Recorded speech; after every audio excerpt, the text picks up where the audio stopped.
Hello জনগণ, hello from Saudi Arabia. আসলে সৌদিতে আসার পরে লাস্ট ভিডিওটা বানাইছিলাম যে আমার এই বাইকের রিভিউ দিয়া, আর আজকে হবে এই বাইকের প্রথম মোটো ব্লগ সৌদিতে।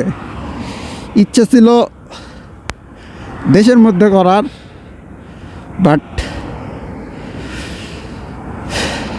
কি বলবো, আর জীবনের জীবিকার তাগিদে চলে আসছে সৌদিতে। আর সৌদিতে আসতে বললে যে আর শখগুলো পূরণ করবো না, এটা তো হবে না। এই জন্য আর কি সৌদিতে ফার্স্ট মোটো ব্লগ।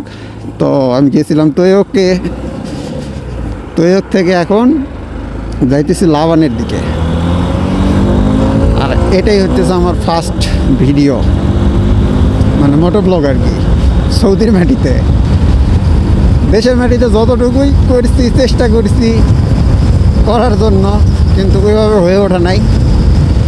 দেখি কাজের ফাঁকে যত দূর করতে পারি এটা করার ইচ্ছা আছে, দেখা যাক কি হয়।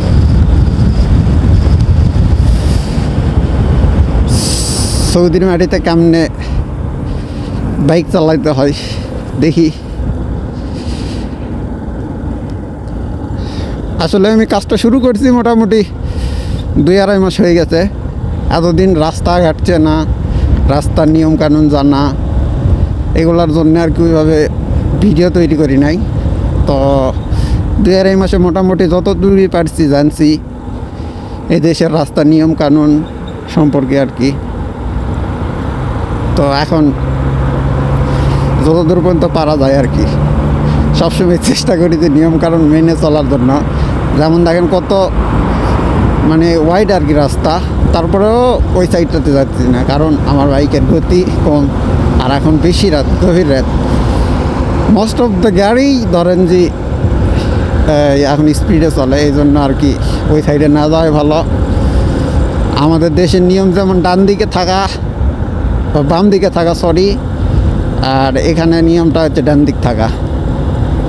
আপনি যত আস্তে যাইতে যাবেন তত আপনাকে ডান দিকে চাপে রাখতে হবে, আর যত স্পিডের লেন সেগুলো হইতেছে আপনার বাম সাইডে। এই হইতেছে অবস্থা।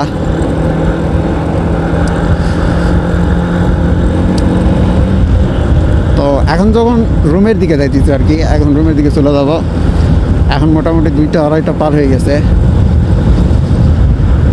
লাস্ট তলব মারলাম তৈয়ক থেকে এখন লাবানের দিকে যাইতেছি। লাবানি আমাদের ক্যাম্প, লাবানি অফিস, এই আর কি। এই হলো অবস্থা। বোকাচোর দ্বারা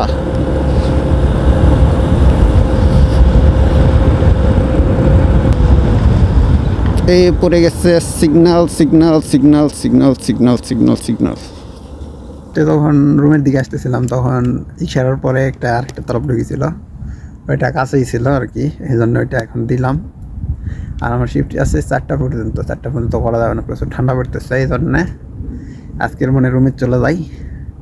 আর দেখা যাক সামনের কোনো ভিডিওতে, সামনে নতুন কোনো বিষয় নিয়ে কথাবার্তা বলবো, মোটো ব্লগে আসবো। ততক্ষণ সবাই ভালো থাকেন, ধন্যবাদ।